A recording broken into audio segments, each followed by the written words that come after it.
Well guys, this is it. Episode 89 will be the conclusion of not just the Rayquaza Rising arc, but also of the Terapagos, Lucius, Laqua, 6 Heroes Explorer storyline that has been the driving force behind this series from the very beginning. What led it to nearly everything that has happened, to everything Liko and company have done, seen, and experienced. So it will basically be the end of an era for Horizons, and judging by the previews, we are clearly in for one chaotic and potentially heart-wrenching finale. Episode 88 ended with Pagogo about to purify the Laquium alongside the heroes following Gibeon's defeat, and the previews show them successfully vanquishing the crystalline evil. So mission accomplished, right? Crisis averted, all good. A happy ending for everyone. Well, not quite, because Spinel just won't quit. He will throw some sort of contraption that releases Laquium gas at the heroes, which will make them go berserk, pitting them against one another. Specifically, we see Kleavor versus Arboliva and Moltres versus Gouging Fire. At first, I figured that this means that Rayquaza will face Lapras. However, the special preview shows that Rayquaza will somehow avoid the effects of Laquium, meaning that it won't go berserk like its peers, allowing it to focus on trying to stop their rampage instead. This clash of titans will clearly prove to be dangerous to everyone and everything around. Since the land itself will crumble, there will be massive explosions, and the wild Pokemon in the area will be forced to run away from their home, terrified. Now, while all of this might be the result of the big brawl between such titanic and powerful Pokemon, I don't doubt that the Laquium Spinel uses on the heroes might also have an adverse effect on the environment. Moreover, if Laquium was indeed to blame for Laqua being so bountiful, the fact that it is now gone for good could potentially lead to the fall of paradise. Regardless of what leads to this catastrophe, the result of it is that Liko and company will face a perilous situation. They will be separated when the land splits apart, and sadly, Liko will drop Lucius's belt alongside his journal and the picture of him kept within, which will all fall into the deep abyss created by the shattered earth, much like Gibeon did 100 years ago.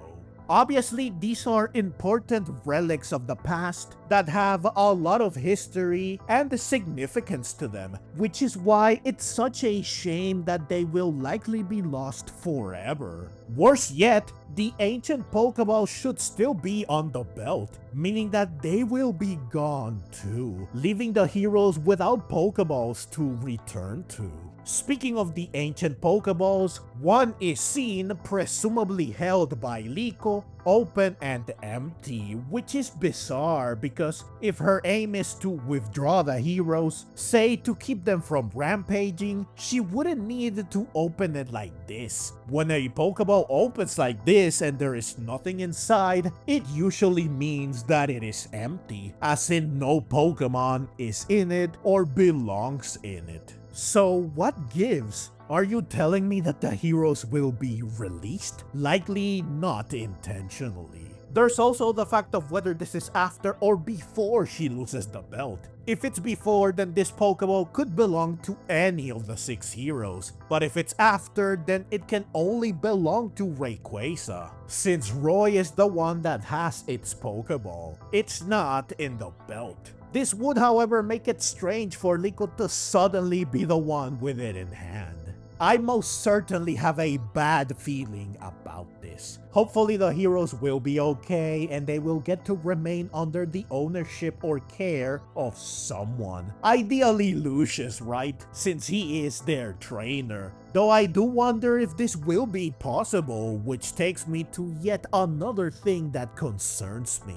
The fate of Lucius and Gibeon. We know that they are both over 100 years old at this point, meaning that they have lived for much longer than a normal human. Normally, they shouldn't be alive, yet they are thanks to Laquium, though I reckon that their current state is different. Lucius got the Captain America treatment, so he has not aged a day and his body seems to be in perfect condition. He is the same as he was 100 years ago. Gibeon, on the other hand, does show signs of aging and decay because he has been fully alive, which is to say awake, for 100 plus years, using Laquium to maintain his body. He cannot even walk without Laquium. He is truly 100 plus years old, while Lucius is someone from 100 years ago, but that isn't that old because he was frozen in time, so he did not age or decay. They both surpassed the average lifespan of a human, yes, but in different ways, which makes their fate also different now that there is no Laquium. Lucius can very likely keep living since his life was merely paused on that fateful day. He can now resume from where he left off. Assuming he was in his 20s then, and technically still is now, he can probably live for at least 50 more years, likely several more.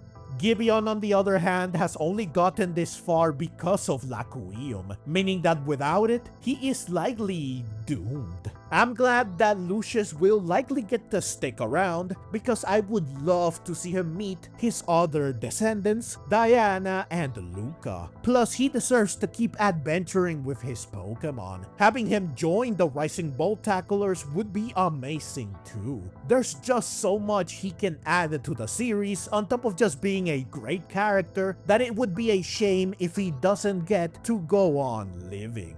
I am, however, saddened by the possibility that Gibeon might not get to do the same. He is the bad guy, yes, but honestly, I feel bad for him. He believed that his best friend, who he clearly admired, cared deeply for, and respected, betrayed him. His dear partner Pokemon straight up did betray him, and then abandoned him. And it seems he wasn't actually evil to begin with. He just went down the wrong path, and according to him, he did so with good intentions. The many betrayals, both real and assumed, only made him embrace the dark side more. As of the end of episode 88, it feels like he might be able to turn over a new leaf. So it would be a shame to see him kick the bucket.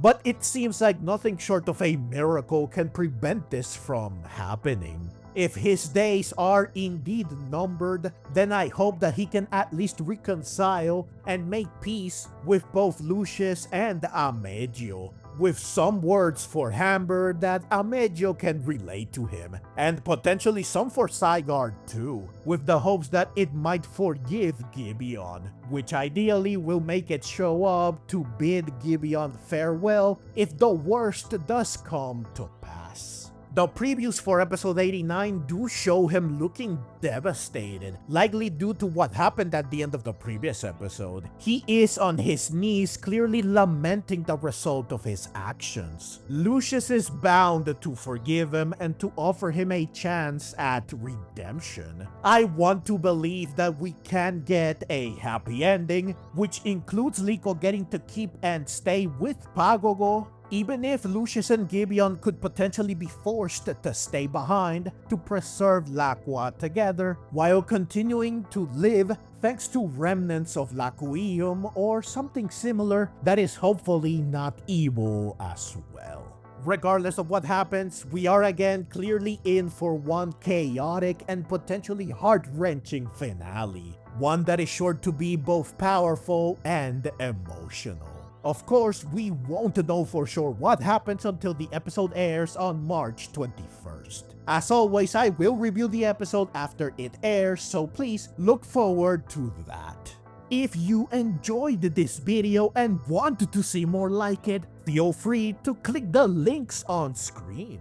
And if you'd like to support the channel and help me keep making content like this, you can find ways to do so in the description below. Your support truly means the world to me. Thank you so much for watching, and let's meet again in the next video.